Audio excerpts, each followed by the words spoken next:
একমত হবেন, কিন্তু কিছু অংশে একদম একমত হবে। তাই হলে আমরা কি শব্দ দেখলাম?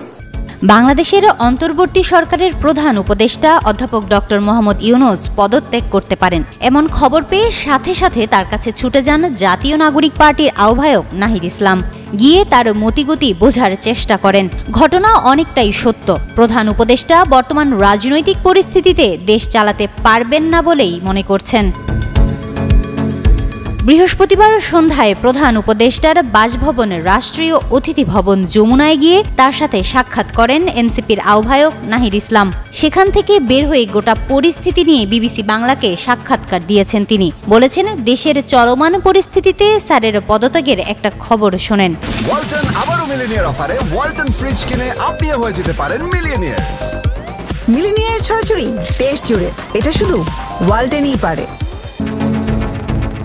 প্রধান উপদেষ্টা দেশের চলমান পরিস্থিতিতে কাজ করতে পারবেন না এমন শঙ্কা প্রকাশ করেছেন বলে জানিয়েছে নাহিদ ইসলাম।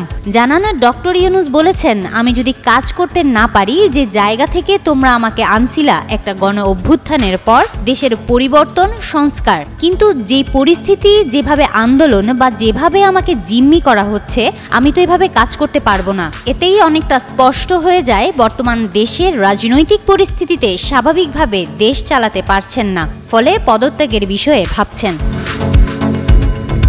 তবে প্রধান উপদেষ্টাকে পদত্যাগের মতো সিদ্ধান্ত না নিতে আহ্বান জানিয়েছেন নাহিদ ইসলাম। পদত্যাগের বিষয়ে প্রধান উপদেষ্টার এখনকার মনোভাবের বিষয়ে নাহিদ বলেন, এখন যদি রাজনৈতিক দল তার পদত্যাগ চায়, সেই আস্থার জায়গা, আশ্বাসের জায়গা না পাইলে উনি থাকবেন কেন?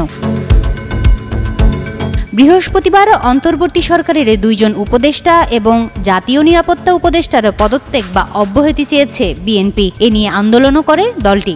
এই জাতি মজবুত অবস্থাতে আমরা এখনো আছি, সেই মজবুত অবস্থাতে আমরা আছি এবং থাকবো।